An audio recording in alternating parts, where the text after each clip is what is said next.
சரி பிரகாஷ், எங்க முன்னாடி உனக்கு செலக்ட் பண்ண கூச்சமா இருந்துச்சுன்னா நீ போட்டோஸ் எல்லாம் உன்னோட வீட்டுக்கு எடுத்துட்டு போ. பொறுமையா வீட்டுல உட்காந்து ஆறாமற ஒரு போட்டோவையும் பார்த்துட்டு உனக்கு எந்த பொண்ணு பிடிச்சிருக்கோ நாளைக்கு காலையில என்கிட்ட சொல்லு.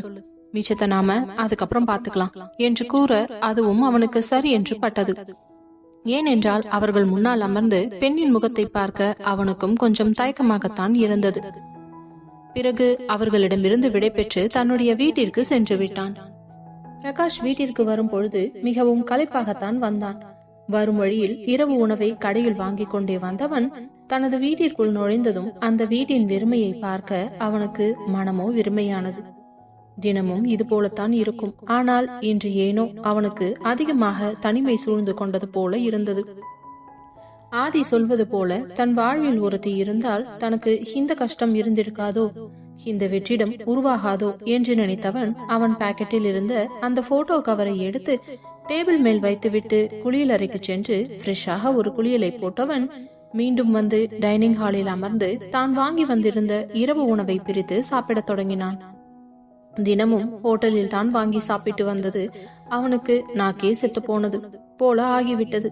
ஹோட்டல் சாப்பாடு அவனுக்கு ஆரம்பத்தில் ஒத்துக்கொள்ளாமல் சிரமமாக இருந்தாலும் தொடர்ந்து அதையே 3 நேரமும் உண்டு கொண்டிருந்ததனால் இப்பொழுது அது அவனுக்கு பழகிவிட்டது. வேறு வழி இல்லாமல் அவனும் அவ்வாறு செய்கிறான். அதுவும் இல்லாமல் அவனுக்கு அவ்வளவாக சமைக்கவும் தெரியாது. சின்ன சின்ன சமையலை மட்டுமே செய்து சாப்பிடுவான். வீட்டில் இருக்கும் நாட்களில் மீதி நேரம் எல்லாம் ஹோட்டல் சாப்பாட்டில் மட்டுமே அவனது வாழ்க்கை முழுகியிருந்தது. வாங்கி வந்த தோசையை சாப்பிட்டு முடித்துவிட்டு அந்த கவரை குப்பையில் போட்டவன் பின்பு அந்த தட்டை கழுவி வைத்துவிட்டு அறைக்குள் செல்லலாம் என்று நினைக்கும் பொழுது மேசை மேலே இருந்த போட்டோ கவரை பார்த்தான். அதையும் கையோடு எடுத்துக்கொண்டு நேராக தன்னுடைய அறைக்குள் சென்று மெத்தையில் விழுந்தவன் அந்த போட்டோக்களை எடுத்து வெளியில் பார்க்கலாமா வேண்டாமா என்று தீவிரமான யோசனையில் சிந்தித்துக் கொண்டிருந்தான். அதற்கு காரணம் அவனை நம்பி ஒரு பெண் திருமணம் செய்து கொள்வாளா? போட்டோவை பார்த்துவிட்டு அவள் மேல் ஆசை வளர்த்து பின்பு அந்த பெண் தன்னை வேண்டாம் என்று நிராகரித்து விட்டால் தன் மனம் மிகவும் வெம்பி விடுமே. அப்படி ஒரு நிலை ஏற்படாமல் இருப்பதற்கு பார்க்காமல் இருந்து விட்டால் பிரச்சனையே இல்லையே என்றுதான் தோன்றியது. அந்த கவரை எடுத்தவன் மெதுவாக போட்டோவை வெளியே எடுக்க நினைக்கும் சமயம் அவன் ஆழ் மனது எடுக்க வேண்டாம் என்று உரைத்தியது. அதற்கு பிறகு என்ன செய்வது என்று தெரியாமல் குழம்பிக் கொண்டிருக்கையிலேயே ஆதி அவனுக்கு போன் செய்தான். என்ன பாஸ் இந்த நேரத்துல கால் பண்றாரு என்று தனது நினைவை மாற்றிக்கொண்டு போனை எடுத்தவன், ஹலோ பாஸ் சொல்லுங்க. பிரகாஷ், போட்டோ எல்லாம் பாத்துட்டியா? இல்ல பாஸ், வீட்டுக்கு வந்து ஃப்ரெஷ் ஆயிட்டு டிஃபன் சாப்பிட்டு இப்பதான் ரூமுக்கு வந்திருக்கேன். இனிமேதான் பாக்கணும். சரிடா, நீ பாரு, ஒரு அரை மணி நேரம் கழிச்சு நான் கால் பண்றேன். அப்பதான் நீ எந்த பொண்ணை சூஸ் பண்ணியிருக்கேன்னு எங்களுக்கு தெரியும். பாஸ், நான் ஒரு விஷயம் சொன்னா என்ன தப்பா நினைச்சுக்க மாட்டீங்களே? சொல்லுடா, என்ன விஷயம்? இந்த பொண்ணை செலக்ட் பண்றது எல்லாம் எனக்கு செட் ஆகாது பாஸ். என்னவோ நீங்க போட்டோ கொடுத்த போது வீம்பா வாங்கிட்டு வந்துட்டேன். ஆனா எங்க வீட்டுல வந்து அந்த கவரை கையில எடுக்கணும்னாலே மனசெல்லாம் ரொம்ப பாரமாவுது. சப்போஸ் நான் ஏதாவது ஒரு பொண்ணை சூஸ் பண்ணி அந்த பொண்ணு என்ன ரிஜெக்ட் பண்ணிடுச்சுன்னா எனக்கு ரொம்ப கஷ்டமா போயிடும் பாஸ். அதுக்கு என்னடா பண்றது? நீ தானே கல்யாணம் பண்ணிக்க போற, அப்போ நீ தானே செலக்ட் பண்ணணும். பாஸ், நான் ஒன்னு சொல்றேன், கோவிச்சுக்காதீங்க. நீங்க மேடத்துக்கிட்ட ஏதாவது ஒரு பொண்ணை செலக்ட் பண்ண சொல்லுங்க. அவங்க பார்த்து எந்த பொண்ணு ஓகே பண்றாங்களோ அந்த பொண்ணையே நான் கல்யாணம் பண்ணிக்கிறேன். என்னடா சொல்ற? ஆமா பாஸ், பிளீஸ் வைஷு மேடம் கிட்டயும் கண்மணி மேடம் கிட்டயும் எனக்கு பொண்ணு அவங்களையே நீங்க செலக்ட் பண்ண சொல்லுங்க. நீ இருக்க பாரு, அட்லீஸ்ட் பொண்ணு பார்க்கவாது நீ வருவியா? இல்ல அதையும் நாங்களே போய் பார்த்துட்டு வரணுமா? அப்போ நான் கண்டிப்பா வருவேன் பாஸ். ஏன்னா பொண்ணு மாப்பிள்ளை போட்டோவெல்லாம் பார்த்து ஓகே சொன்னதுக்கு அப்புறம் தானே மேற்கொண்டு நடக்க போற விஷயத்த பத்தி நம்ம பேசுவோம். இதுல மட்டும் ரொம்ப தெளிவா இருடா. சரி, நீ அந்த போட்டோஸ் எல்லாம் எனக்கு மெயில் பண்ணிடு, நான் செக் பண்ணிக்கிறேன். சரிங்க பாஸ் என்றவன் என்ன நினைத்தானோ கடகடவென்று அனைத்து போட்டோக்களையும் எடுத்து வைத்து அவன் மொபைலில் ஸ்கேன் செய்து அதை அப்படியே ஆதியின் மெயிலுக்கு அனுப்பி வைத்துவிட்டு மீண்டும் அந்த கவரை எடுத்து தனது டேபிள் மேல் வைத்துவிட்டு மெத்தையில் சரிந்து விட்டான். இதற்கு பிறகு நடப்பது எல்லாம் விதியின் வசம் ஒப்படைத்துவிட்டு நிம்மதியாக உறங்கி போயினான். அதே நேரம் வைஷுவோ ஆதி காட்டிய அனைத்து போட்டோக்களையும் பார்த்து கொண்டிருந்தாள். கண்மணியும் அதைத்தான் பார்த்து கொண்டிருந்தார். ஆளாளுக்கு தேடி பிடித்து ஒரு பெண்ணை செலக்ட் செய்து விட்டு யார் யார் யாரை செலக்ட் செய்து இருக்கிறார்கள் என்று பார்க்கலாம் என்று ஒவ்வொருவரிடமும் கேட்க அனைவரும் ஒரே ஒரு போட்டோவை எடுத்து வைத்துக்கொண்டு தனது போனை திருப்பி காட்ட அதை பார்த்த ஆதிக்கு மிகவும் அதிர்ச்சியாக இருந்தது. வைஷு, கண்மணி, கௌதமி என்று 3 பேரும் ஒரே பெண்ணையே செலக்ட் செய்திருந்தனர். அதேபடி ஆல்ரெடி நீங்க 3 பேரும் இந்த பொண்ணை தான் செலக்ட் பண்ணிருக்கீங்களோ? நான் கேட்ட உடனே எல்லாரும் ஒரே பொண்ணை காட்டுறீங்க. ஐயோ ஆதி, அப்படியெல்லாம் இல்ல, இந்த போட்டோவையே நான் இப்பதான் பாக்குறேன் என்றதும் கண்மணியும், டேய், நானும் கௌதமியும் இந்த பொண்ணை தான் சூஸ் பண்ணி வச்சிருந்தோம். ஆனா வைஷுக்கு இதுல சம்மந்தம் இல்ல. அவளும் கடைசியில நாங்க பார்த்த பொண்ணை தான் செலக்ட் பண்ணிருக்கா. இதுல இருந்து ஒரு விஷயம் நல்லா தெரியுது. மாமியாருக்கும் மருமகளுக்கும் இந்த மாதிரி விஷயத்துல எல்லாம் நல்லாவே ஒத்து போகுது. சரிம்மா, அப்போ தரகர்கிட்ட பேசி இந்த பொண்ணையே பாக்குறதுக்கான ஏற்பாடு பண்ணிடுங்க என்றதும் அப்பொழுது தரகர் போன் அடிக்கவும், என்ன இந்த நேரத்துல கால் பண்றாரு தரகரு என்று கண்மணி கேட்டுக்கொண்டே போனை ஆன் செய்து காதில் வைத்துவிட்டு, ஹலோ என்றதும், அம்மா, நான் கொடுத்த பொண்ணு போட்டோல ஏதாச்சும் ஒண்ணு செலக்ட் பண்ணிட்டீங்களா? என்னாச்சு தரகரே, இந்த நேரத்துல போன் பண்ணி அதை கேட்கணுமா? மன்னிச்சிடுங்கம்மா, இருந்தாலும் நான் இன்னொரு இடத்துல இந்த போட்டோவை இப்ப கொடுக்க போறேன். சப்போஸ் அவங்க பார்த்துட்டு அதுல இருந்து ஏதாவது ஒரு செலக்ட் பண்ணிட்டாங்கன்னா அந்த பொண்ணை நீங்களும் செலக்ட் பண்ணிடக்கூடாது இல்ல, அதுக்காகத்தான். சரிங்க தரகரே, உங்க வாட்ஸ்அப்புக்கு ஒரு போட்டோவை அனுப்புறேன். அந்த பொண்ணையே நம்ம பிக்ஸ் பண்ணிக்கலாம். அவங்க வீட்டுல நீங்க பேசிருங்க. நாளைக்கே பொண்ணு பாக்குறதுக்கும் வரேன்னு சொல்லிடுங்க. மீதி இருக்கிற பொண்ணுங்க எல்லாம் நீங்க தாராளமா வேற யாருக்காவது காட்டிக்கோங்க. எங்களுக்கு ஒன்னும் பிரச்சனை இல்லை. அப்படியா? ரொம்ப சந்தோஷமா. எனக்கு அந்த போட்டோவை முதல்ல அனுப்பி வைங்க. அது யாரு என்னன்னு பார்த்து அவங்க வீட்டுல நான் போன் பண்ணி விஷயத்தையும் சொல்லிடுறேன். நாளைக்கு நல்ல நேரமா பார்த்து பொண்ணும் பார்த்துட்டு வந்துடலாம். சரிங்க தரகரி, இப்பவே ஆதிக்கிட்ட சொல்லி அதை நான் உங்களுக்கு அனுப்ப சொல்றேன். நான் வச்சிடுவா? சரிங்கம்மா என்றவர் போனை வைத்து விட்டார். அதே நேரம் கண்மணியோ ஆதியை பார்த்து, ஆதி, நம்ம செலக்ட் பண்ண பொண்ணு இந்த போட்டோவை தரகருக்கு வாட்ஸ்அப்ல சென்ட் பண்ணி விடுப்பா. சரிங்கம்மா என்றவன் அந்த போட்டோவை அவருக்கு சென்ட் செய்து விட அவரும் ஓகே என்று கூறிவிட்டார். பிறகு சிறிது நேரத்திலேயே வாட்ஸ்அப்பில் அவர் ஒரு வாய்ஸ் ரெக்கார்டை போட்டு இருந்தார். அம்மா, பொண்ணு வீட்ல நான் பேசிட்டேன். அவங்களும் நாளைக்கு பொண்ணு பார்க்க வர்றதுக்கு சம்மதம் சொல்லிட்டாங்க. நாளைக்கு எப்ப போய் பார்க்கலாம் என்று கேட்க, நாளைக்கு காலையில நல்ல நேரம் இருக்குது, அப்பவே போய் பார்த்துட்டு வந்துடலாம். ரொம்ப நல்லதா போச்சுமா. சரி, நான் அவங்க கிட்ட சொல்லி மத்த ஏற்பாடுகளை எல்லாம் பண்ண சொல்லிடுறேன். இங்க பாருங்க, ரொம்ப தடபுடலா ஏற்பாடெல்லாம் பண்ண வேண்டாம். ரொம்ப சிம்பிளாவே இருந்தா போதும். அம்மா, நீங்க சொன்னாலும் சொல்லலைனாலும் அவங்களால சிம்பிளா தான் செய்ய முடியும்.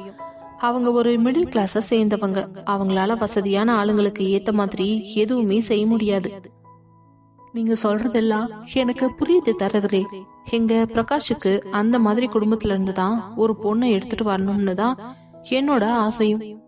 அப்பதான் அவன் கூட இன்பத்திலையும் துன்பத்திலையும் சேர்ந்து இருந்து ஒரு முழுமையான குடும்ப வாழ்க்கைய அவளால மேற்கொள்ள முடியும். கணவன் மனைவிக்குள்ள அப்பதான் ஒரு ஒத்துமையும் இருக்கும். அதே மாதிரி பிரகாஷுக்கும் தன் மனைவி தன்னை விட ரொம்ப உயரத்துல இருந்தா அவ கூட பழகிறதுக்கு ஒரு தயக்கம் வரும். இந்த இடமே எங்களுக்கு ரொம்ப பிடிச்சிருக்கு. சரிங்கம்மா, மாப்பிள்ளையோட போட்டோ கூட அவங்க பாத்துட்டாங்க. எல்லாருக்குமே ரொம்ப பிடிச்சிருக்கு. நாளைக்கு பொண்ணு பார்த்துட்டு 2 பேருக்கும் பேச்சுவார்த்தையிலையும் சுமூகம் ஆயிடுச்சுன்னா கையோட கைத்தாம்பளம் மாதிரி மாத்திக்கலாம்னு கூட சொன்னாங்க. ரொம்ப சந்தோஷம் தரகரே. அப்படின்னா நாளைக்கு காலையில நாங்க வந்துடுறோம் என்று போனை வைத்தவர் ஆதியை பார்த்து, ஆதி, அப்ப நீ பிரகாஷ் கிட்ட போன் பண்ணி சொல்லிடுப்பா. நாளைக்கே நம்ம பொண்ணு பார்க்க போகணும். காலையிலே கிளம்பி நம்ம வீட்டுக்கு வந்துட சொல்லு. சரிங்கம்மா, நான் சொல்லிடுறேன் என்றவனுக்கு முகம் எல்லாம் சந்தோஷம். அதை பார்த்த வைஷுவிற்கும் சந்தோஷம் தாங்க முடியவில்லை. தன் கணவனின் இந்த உற்சாகத்தை பார்த்தவள் மெதுவாக அவன் அருகே சென்று அமர்ந்து அவன் கைகளுக்குள் தன் கைகளை நுழைத்துக் கொண்டு, ஆதி, பிரகாஷ் அண்ணாவுக்கு கல்யாணம் ஆக போகுது. நீங்க சந்தோஷமா இருக்கீங்களா? நான் ரொம்ப ரொம்ப சந்தோஷமா இருக்கேன்டி. கடவுள் புண்ணியத்துல இந்த பொண்ணே அவனுக்கு அமைஞ்சிடுச்சுன்னா அவனுக்கு முதல்ல பார்த்த பொண்ணோடையே கல்யாணமும் பண்ணி வச்சிடலாம். அப்பதான் அவன் மனசும் என்னைக்கும் உடையாம இருக்கும். நீங்க கவலையே படாதீங்க. நான் அந்த கடவுள்கிட்ட வேண்டிக்கிறேன். நிச்சயமா இந்த பொண்ணு கூட தான் பிரகாஷ் அண்ணாவுக்கு கல்யாணம் நடக்கும் என்று கூறியவள் பின்பு சந்தோஷமாக அன்றைய இரவு நிம்மதியாக உறங்கி போயினர். அடுத்த நாள் காலை வீட்டில் அனைவரும் பரபரப்பாக கிளம்பிக் கொண்டு இருந்தனர். அதே நேரம் பிரகாஷின் பைக் வந்து அவர்கள் வீட்டின் முன்னால் நின்றதும் கண்மணி அவனை உற்சாகமாக அழைத்து சோஃபாவில் அமர வைத்தவர் அவன் குடிப்பதற்காக காஃபி கொடுக்க அதை வாங்கி குடித்துவிட்டு, என்ன மேடம், திடீர்னு போன் பண்ணி பொண்ணு பார்க்க போகணும்னு சொல்லிட்டீங்க. எனக்கு கொஞ்சம் பதட்டமா இருக்குது. பொண்ணு வீட்டுல எல்லாம் தெளிவா சொல்லிட்டீங்கல்ல? என்ன பிரகாஷ், இது கூடவா சொல்லாம இருப்போம்? எல்லாமே தெளிவாவே சொல்லியாச்சு. அதுவும் இல்லாம அவங்களும் மிடில் கிளாஸ் ஃபேமிலிய சேர்ந்தவங்க தான். சோ நீ ரொம்ப ஸ்ட்ரெஸ் ஆகலாம் வேண்டாம், சரியா? Thanks madam, thank you so much. எங்க வசதியான இடத்துல ஏதாவது பார்த்து கல்யாணம் பண்ண வேண்டியது வந்துருமோன்னு எனக்குள்ளேயே ஒரு பதட்டம் இருந்துச்சு. இப்பதான் கொஞ்சம் நிம்மதியா இருக்கு. உன் மனசு என் பையனுக்கு தெரியாதா? அவன் அதுக்கு தகுந்த மாதிரி தான் பொண்ணையும் செலக்ட் பண்ணிருப்பான். சரிப்பா, இரு, எல்லாரும் வந்த உடனே நம்ம கிளம்பி போயிடலாம். நீ அது வரைக்கும் இந்த காஃபியை குடி என்று கூற அவனும் மௌனமாக அந்த காஃபியை குடித்துக் கொண்டிருந்தான். அப்பொழுது ஆதியும் வைஷுவும் அழகாக தயாராகி வர அதற்குள் கௌதமியும் ராமமூர்த்தியும் தயாராகி வந்தனர். அவர்களுடன் விஸ்வநாதனும் குழந்தைகளை தூக்கி கொண்டு வந்தவர், என்னம்மா எல்லாரும் ரெடியா, கிளம்பலாமா? எல்லாரும் ரெடிங்க, ஏதோ தட்டு கூட ரெடி பண்ணி வச்சுட்டேன். நீங்க எல்லாரும் வந்தா கிளம்பலாம்னு தான் காத்துக்கிட்டு இருந்தேன். சரிம்மா, அப்போ நல்ல நேரம் இருக்கும் போதே கிளம்பிடலாம் என்று கூற ஆதியும் வைஷ்ணவியும் குழந்தையை தூக்கி கொண்டு புறப்பட பூஜை அறையில் சென்று சாமி கும்பிட்டு விட்டு அவர்களை அழைத்து கொண்டு பெண்ணின் வீட்டிற்கு புறப்பட்டு சென்றார் கண்மணி. ஒரு காரில் ஆதி, வைஷ்ணவி, அவர்களது 2 குழந்தைகள், கண்மணி, விஸ்வநாதன் புறப்பட இன்னொரு காரில் பிரகாஷ், கௌதமி, ராமமூர்த்தி இவர்களை அழைத்துக் கொண்டு டிரைவர் புறப்பட்டார். 2 காரும் சிறிது நேர பயணத்திற்கு பிறகு பெண்ணின் வீட்டின் முன்னால் சென்று நிற்க, அதுவரை இயல்பாக இருந்த பிரகாஷிற்கு இப்பொழுது இதயம் ஏனோ தாறுமாறாய் துடிக்க ஆரம்பித்தது. பெண் வீட்டார் வாசலிலேயே நின்று அவர்களை மிகுந்த மரியாதையோடு வரவேற்க அனைவரும் உள்ளே சென்று அமர்ந்தனர். அப்பொழுது ஆதியோ பிரகாஷின் அருகே அமர்ந்து கொண்டு அவன் தோள் மேல் கை போட்டபடி அமர்ந்திருந்தான். பெண்ணின் வீட்டார்கள் அனைவருக்கும் வந்திருந்த குடும்பத்தை மிகவுமே பிடித்திருந்தது. அதைவிட மாப்பிள்ளையும் லட்சணமாக அழகாக இருப்பதே அவர்களுக்கு பரிபூர்ண திருப்தியாக இருந்தது. என்ன, அவர்கள் குடும்பத்தை பார்க்கும் பொழுதும் அவர்களுடைய வசதியை பார்த்தும் கொஞ்சம் தடுமாறித்தான் நின்றிருந்தார்கள். அப்பொழுது கண்மணிதான் பேச்சை தொடங்கினார். இங்க பாருங்க, தரகர் உங்க பொண்ணோட போட்டோவை காட்டினாரு. எங்களுக்கு ரொம்ப பிடிச்சிருக்கு. அதான் எங்க பிரகாஷ்க்கு உங்க பொண்ணையே பேசி முடிக்கலாம்னு வந்திருக்கோம். அப்புறம் பிரகாஷ பத்தியும் உங்களுக்கு எல்லா டீட்டெயில்ஸும் தெரியுமில்ல? தரகர் சொன்னாருமா, ஆதி சார் கிட்டதான் அவர் பிஏவா ஒர்க் பண்றாராம். அவருக்கு யாரும் இல்ல, அவர் மட்டும் தான் தனியா இருக்காரு அப்படின்னு தரகர் தெளிவா சொன்னாரு என்றதும், அவனுக்கு யாரும் இல்லைன்னு யார் சொன்னது? அவனுக்கு அப்பா அம்மா இல்லாம இருக்கலாம், ஆனா நாங்க எல்லாரும் அவனோட குடும்பம் தான். ஆதி அவனு கூட பிறந்த தம்பியா தான் பாக்குறான். சோ அவனுக்கு யாரும் இல்லைன்னு எல்லாம் நீங்க நினைச்சுக்காதீங்க. உங்க பொண்ணை நம்பி தைரியமா கொடுக்கலாம். எங்க பிரகாஷ் அவளை சந்தோஷமா கண் கலங்காம காலத்துக்கும் வச்சு காப்பாத்துவான். ரொம்ப சந்தோஷங்க. இந்த வார்த்தையை கேட்கும் போதே எங்களுக்கு ரொம்ப மகிழ்ச்சியா இருக்குது. ஆனா உங்க அளவுக்கு எங்களால எதுவும் செய்ய முடியாது என்று தயங்கியபடியே கூற, அப்படி ஏதாவது எங்களுக்கு தேவைப்படுற மாதிரி இருந்துச்சுன்னா நாங்க வசதியான வீட்டுல தான் பொண்ணு தேடி இருப்போம். எங்க பிரகாஷ்க்கு அந்த மாதிரி எதுவுமே வாங்கறது பிடிக்காது. அதுவும் இல்லாம அவன் வாழ்க்கைக்கு ஏத்த மாதிரி பொண்ணு வேணும்னு தான் அவன் முடிவு எடுத்திருக்கிறான். அப்படி இருக்கும் பொழுது உங்ககிட்ட வரதட்சணை கேட்டு நாங்க எதுவும் பிரச்சனை பண்ண மாட்டோம். பொண்ணுக்கும் மாப்பிளைக்கும் பிடிச்சிருந்துச்சுன்னா மேற்கொண்டு இந்த கல்யாணத்தை வர முகூர்த்தத்திலேயே வச்சிடலாம் என்று கண்மணி உடைத்து பேச, ரொம்ப சந்தோஷங்க என்றனர். அதற்குள் விஸ்வநாதன், சரி, வந்ததுல இருந்து என் மனைவியும் நீங்களுமே பேசிக்கிட்டு இருக்கீங்க. எப்பதான் எங்க பிரகாஷ் கட்டிக்க போற பொண்ண கண்ணுல காட்டுவீங்க என்று சிரித்துக்கொண்டே கேட்க, அதற்குள் பெண்ணின் அப்பாவோ அவர் மனைவியை பார்த்து, நீ போயிட்டு காயத்ரி கூட்டிட்டு வா. சரிங்க என்றவர் வேகமாக பெண்ணின் அறைக்குள் சென்று அவளை அழைக்க, அவளோ சிம்பிளாக தயாராகி இருந்தாள். அதற்குள் அவளின் தங்கை காஃபி டேவோடு வாசலுக்கு வர, பெண்ணை அழைத்து கொண்டு வெளியே வந்து அவளுடைய கையில் கொடுத்தவர், எல்லாருக்கும் காஃபியை கொடுத்துட்டு அப்படியே வணக்கமும் சொல்லிடுமா. ஆனா அம்மா கொஞ்சம் பதட்டமா இருக்கே என்று கூற, இங்க பாரடி, இதுதான் உனக்கு முதல்ல வந்திருக்க வரன்.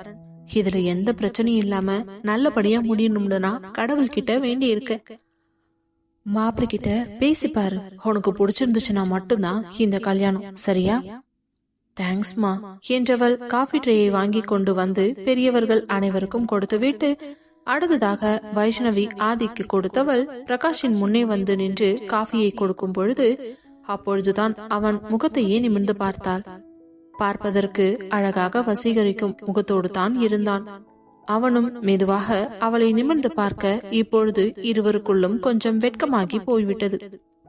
மீண்டும் தரையை பார்த்தபடி அமர்ந்து கொள்ள, காஃபி ட்ரேவை அங்கே வைத்துவிட்டு அனைவரையும் பார்த்து வணக்கம் சொல்லிவிட்டு அங்கிருந்த சால்வையில் அவளை அமர சொன்னதும் அவளும் அமைதியாக அமர்ந்து கொண்டாள்.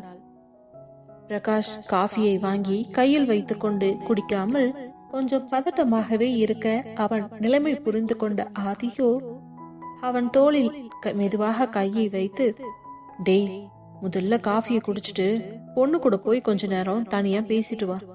அப்பதான் உனக்குள்ள இருக்கிற இந்த பதட்டம் குறையும். ஐயோ பாஸ், அதெல்லாம் வேணாம், நான் என்னன்னு போய் பேசுவேன். டேய், ரொம்ப பதட்டப்படாதடா. கல்யாணத்துக்கு அப்புறமும் நீ இப்படி பேசித்தான் ஆகணும். இப்படியே ஒதுங்கி ஒதுங்கி இருந்தா எப்படி குடும்பம் நடத்துறது என்று கேட்க, அதே நேரம் பெண்ணின் அப்பாவோ, என்ன தம்பி, மாப்பிள்ளை கிட்ட ரொம்ப நேரமா ஏதோ பேசிக்கிட்டு இருக்கீங்க. மாப்பிள்ளைக்கு என் பொண்ணை பிடிச்சிருக்கா? என்ன பிரகாஷ், உங்ககிட்ட தான் கேக்குறாங்க, என்ன பதில் சொல்லணும் என்றதும் மெதுவாக பெண்ணின் தந்தையை நிமிர்ந்து பார்த்தவன், சார், நீங்க தப்பா நினைச்சுக்கலன்னா உங்க பொண்ணு கூட ஒரு 5 நிமிஷம் நான் பேசலாமா? தாராளமா பேசுங்க மாப்பிள்ள, இதுல என்ன இருக்கு என்றவர் அவர் இளைய மகளுக்கு கண் காட்ட, அவள் வேகமாக வந்து அக்காவை தோட்டத்திற்கு அழைத்து சென்றாள். நீங்களும் போங்க மாப்பிள்ள, 2 பேரும் கலந்து பேசிட்டு தீர்மானமான முடிவு சொல்லுங்க. சரிங்க சார் என்றவன் ஆதியை பார்த்து, பாஸ் போயிட்டு வாடா, ஆல் தி பெஸ்ட் என்றதும் புன்னகையுடன் அங்கிருந்து தோட்டத்திற்கு செல்ல, அவனுக்கு எதிரே வந்த காயத்ரியின் தங்கையோ அவனை பார்த்து ஒரு புன்னகை சிந்துவிட்டு உள்ளே சென்று விட்டாள். தோட்டத்தில் நின்றிருந்தவளை எப்படி அழைப்பது என்று தெரியாமல் அவள் பின்னால் சென்று அமைதியாக நின்று கொண்டிருக்க, அவளோ அங்கிருந்த பூக்களை எல்லாம் பார்த்தபடி நின்றிருந்தாளே தவிர பின்னால் இருப்பவனை கண்டு கொள்ளவே இல்லை. பின்பு தான் வந்திருப்பதை தொண்டையை செருமி சத்தம் எழுப்ப, அதற்கு பிறகுதான் அவனை திரும்பி பார்த்து, ஓ சாரி, நீங்க எப்ப வந்தீங்க? நான் பார்க்கவே இல்லை. இட்ஸ் ஓகே, பரவாயில்ல. உங்க பேரு? காயத்ரி. என் பேரு தெரியும், பிரகாஷ். அப்படியா? என்னை பத்தி உங்களுக்கு என்னென்ன தெரியும்?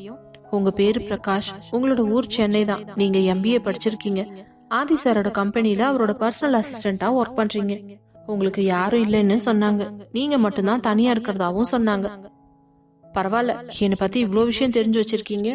ஆனா உங்களை பத்தி எனக்கு எதுவுமே தெரியாதே. அதனால என்ன, இப்ப தெரிஞ்சுக்கோங்க. என் பேரு காயத்ரி. நான் இங்க பக்கத்துல இருக்க ஒரு பிரைவேட் ஸ்கூல்ல பிரைமரி டீச்சரா ஒர்க் பண்றேன். எனக்கு குழந்தைங்களுக்கு பாடம் சொல்லி கொடுக்கறதுனா ரொம்ப பிடிக்கும். அதனாலதான் அதுக்காக விரும்பி படிச்சேன். அப்புறம் எனக்கு ஒரு அப்பா, அம்மா, அதோட என் தங்கச்சி கலைவாணி. இதுதான் எங்க ஃபேமிலி. எங்களுக்கு பெருசா சொந்தக்காரவங்கலாம் யாரும் இல்ல. அப்பா ரொம்ப கஷ்டப்பட்டு வேலை செஞ்சுதான் எங்களை படிக்க வச்சாரு.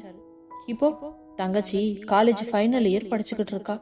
அப்பாவும் நானும் சம்பாதிக்கிற பணத்தை வச்சு தான் எங்க ஃபேமிலியவே நாங்க ரன் பண்ணிக்கிட்டு இருக்கோம். இப்போ உங்ககிட்ட எனக்கு ஒரு விஷயம் மட்டும் தெளிவுபடுத்திக்கணும், அதை நான் கேட்கலாமா? தாராளமா கேளுங்க காயத்ரி. கல்யாணத்துக்கு அப்புறமும் என்னோட சம்பளத்துல பாதி மட்டும் எங்க வீட்டுக்கு கொடுக்கறதுக்கு உங்களோட பர்மிஷன் வேணும் என்றவளை ஆச்சரியமாக பார்த்து கொண்டு அமைதியாக நின்றிருந்தான். அப்பொழுது அவள் மனசுக்குள் ஒரு உறுத்தல் வந்தது. என்ன இவ்வளோ நேரம் அமைதியா இருக்காரு என்று யோசித்துக் கொண்டிருந்தவளின் முகத்தில் தெரிந்த பதட்டத்தை பார்த்தவன் அதற்கு மேல் அவளை பதற வைக்க வேண்டாம் என்று முடிவெடுத்து, இங்கு பாருங்க காயத்ரி, உங்களோட ஃபுல் சேலரியும் நீங்க உங்க வீட்டுக்கே கொடுத்துருங்க. எனக்கு அதை பத்தி எல்லாம் ஒன்றும் பிரச்சனை இல்லை. ஏன்னா நான் வாங்குற சம்பளமே நம்ம 2 பேரு செலவுக்கும் தாராளமா இருக்கும். அது போக மிச்சமும் பிடிக்கலாம். அந்த அளவுக்கு ஒரு டீசென்டான சேலரியை தான் நான் வாங்கிக்கிறேன். ஸோ சம்பள பணத்தை பத்தி எனக்கு எந்த பிரச்சனையும் இல்லை. நீங்க உங்க வீட்டுக்கு எவ்வளோதான் கொடுக்கணும்னு நினைக்கிறீங்களோ அவ்வளவு நாளும் தாராளமா கொடுத்துக்கலாம். அது மட்டும் இல்லாம உங்களை நான் கல்யாணம் பண்ணிக்கிட்டேன்னா நான் இந்த வீட்டோட மாப்பிள்ளை ஆயிடுவேன். அதுக்கப்புறம் இந்த வீட்டுல இருக்கிறவங்க எல்லாருக்குமே எனக்கு தான் சொந்தமாயிடுவீங்க. அப்புறம் இந்த குடும்பத்துல நடக்கிற நல்லது கெட்டது எல்லாமே நான் தான் பாத்துக்குவேன்.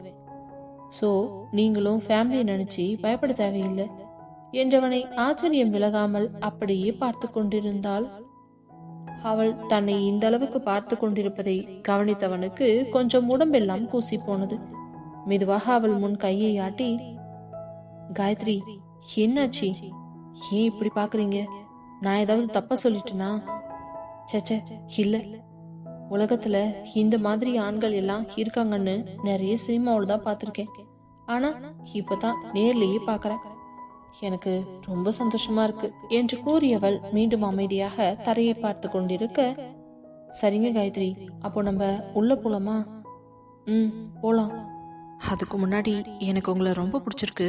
என்ன கல்யாணம் பண்ணிக்கிறதுக்கு உங்களுக்கு சம்மதமா என்று நேரடியாகவே அவளை பார்த்து கேட்கவும் அவளும் வெட்கப்பட்டு கொண்டே தலையை தாழ்த்தி, எனக்கு சம்மதம், எனக்கும் உங்களை ரொம்ப பிடிச்சிருக்கு என்று கூற பிரகாஷிற்கு உள்ளுக்குள் வந்த சந்தோஷத்திற்கு ஒரு அளவே இல்லை.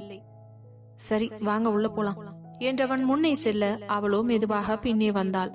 பின்பு ஆதியின் அருகே சென்று அமர்ந்தவன் ஆதியை பார்க்க, என்னாச்சுடா, உனக்கு பிடிச்சிருக்கா? பிடிச்சிருக்கு பாஸ் என்றதும் காயத்ரி உள்ளே வந்து அங்கே நின்று கொண்டிருப்பதை பார்த்த ஆதி, என்னம்மா எங்க பிரகாஷா உனக்கு பிடிச்சிருக்கா என்றதும் அவள் தாய் தந்தையை பார்த்ததும் அவர்களும், சொல்லுமா, உன் மனசுக்கு என்ன தோணுதோ அதை பயப்படாம சொல்லு என்று கூற, எனக்கு சம்மதம், அவரை ரொம்ப பிடிச்சிருக்கு என்றதும் பிறகு அவர்கள் கொண்டு வந்திருந்த தட்டை அவளின் அப்பா அம்மா கையில் கொடுத்து விட்டு அவர்கள் வாங்கி வந்திருந்த பூவை எடுத்து காயத்ரியின் தலையில் சூட்டி விட்டு வர முகூர்த்தத்திலேயே கல்யாணம் வச்சுக்கலாம்.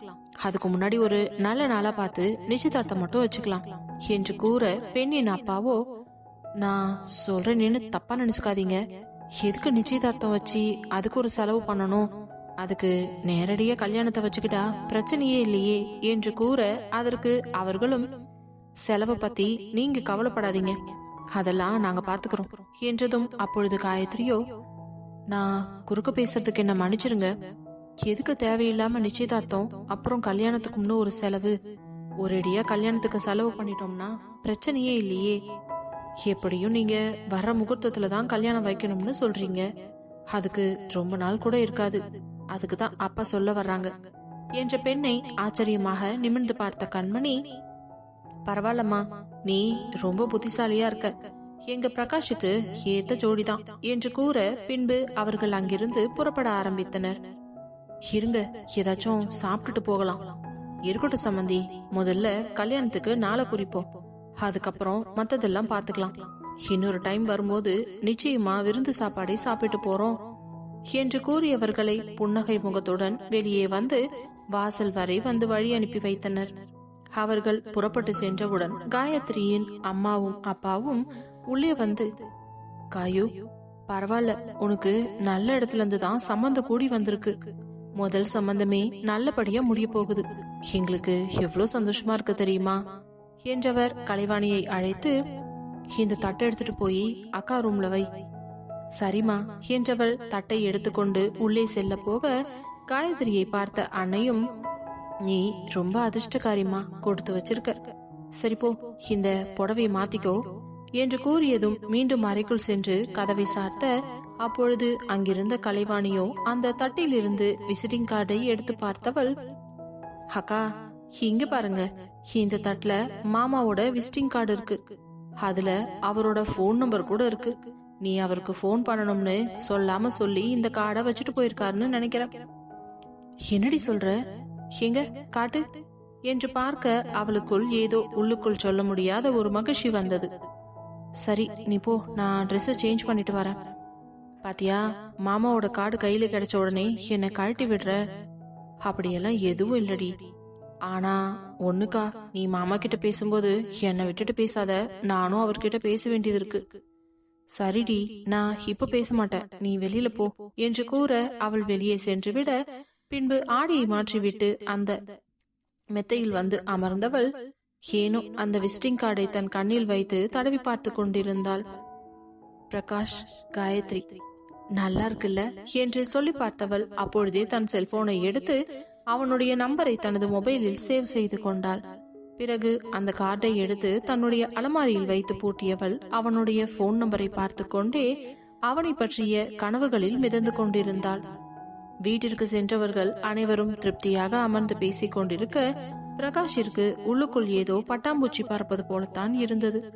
ஒரு மாதிரி பதட்டமாக இருக்க அவன் அமைதியாகவே அமர்ந்திருந்தான். அப்பொழுது ஆதி அவன் அருகில் வந்து அமர்ந்து, ஏண்டா, அதான் போய் பொண்ணு பார்த்துட்டு வந்தாச்சு, எல்லாம் ஓகேவும் ஆயிடுச்சு, கல்யாணத்துக்கு டேட்டும் பிக்ஸ் பண்ண போறோம், இன்னமும் பதட்டமாவே இருக்க?